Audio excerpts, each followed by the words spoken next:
Hello everyone. तो जैसे कि हम सब जानते हैं एनटीए ने सीयूईटी की आंसर की रिलीज करती है।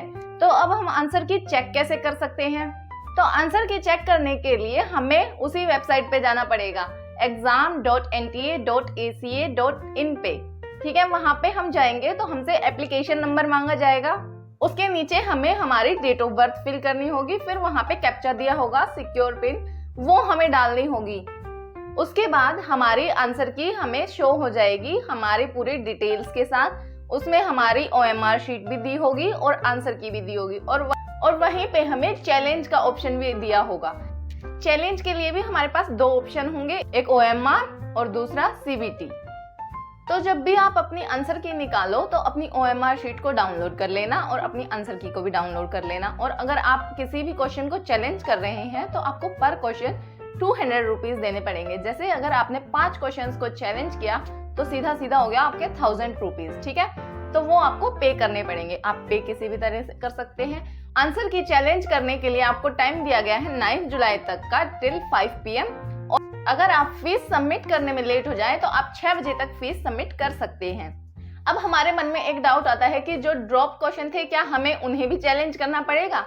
तो नहीं, हमें उन्हें चैलेंज नहीं करना है। जो ड्रॉप्ड क्वेश्चन है वो ऑलरेडी आपके मार्क्स में इंक्लूड कर दिए जाएंगे, उनको चैलेंज करने की कोई नीड नहीं है। ठीक है, अब बात आती है हम हमारा स्कोर कैसे कैलकुलेट कर सकते हैं। तो जैसे कि हमें पता था कि सीयूईटी में हर एक क्वेश्चन 5 मार्क्स का था और नेगेटिव मार्किंग थी 1 मार्क्स की। अगर हम कोई भी क्वेश्चन ठीक करते हैं तो हमें पूरे 5 मार्क्स मिलते हैं और अगर कोई क्वेश्चन गलत करते हैं तो हमारा 1 मार्क्स डिडक्ट हो जाता है नेगेटिव मार्किंग से। तो अगर आपका कोई भी, जैसे कि हमारे पास ओएमआर शीट है और आंसर की भी हमें दी हुई है, तो हम आंसर की से मैच करके उसको ठीक करेंगे। ठीक है, जो क्वेश्चन हमने छोड़ दिए थे उन क्वेश्चन के लिए तो कोई नेगेटिव मार्किंग नहीं है, उनके तो सीधे सीधे 0 मार्क्स हो जाएंगे। जो क्वेश्चन हमने अटेम्प्ट किए थे और उनमें अगर कुछ गलत है तो उसका -1 काउंट करना और अगर ठीक किया था तो 5 मार्क्स काउंट करना। ऐसे ही आपको कैलकुलेट करना है आपका रो स्कोर, इसी को बोलते हैं रो स्कोर, जो आप कैलकुलेट करते हो अपने अकॉर्डिंग। ठीक है, अब तो जब आप चेक कर लेते हो तो आपको आपका रो स्कोर मिल जाता है।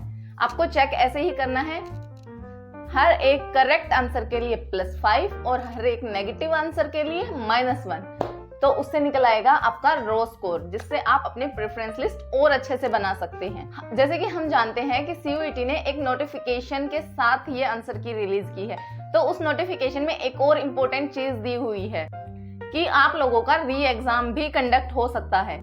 जिन बच्चों ने अपनी ग्रेवियंस रेज की थी बिफोर 30 जून, अगर एनटीए को लगता है कि हाँ वो वैलिड है, वो जेन्युइन है, तो एनटीए आपका एग्जाम रिकंडक्ट भी कर सकता है।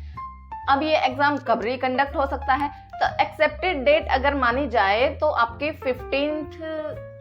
15 जुलाई के आसपास आपका दोबारा से एग्जाम हो सकता है शायद। जैसे कि आप ऊपर नोटिफिकेशन मैंने स्क्रीनशॉट लगा दिया है, आप ध्यान से देख लो। इसमें लिखा हुआ है जिन बच्चों ने ग्रेवियंस रेज की थी बिफोर 30 जून उन बच्चों का दोबारा से री एग्जाम कंडक्ट किया जा सकता है अगर एनटीए को उनके रीजन जेन्युइन लगे तो।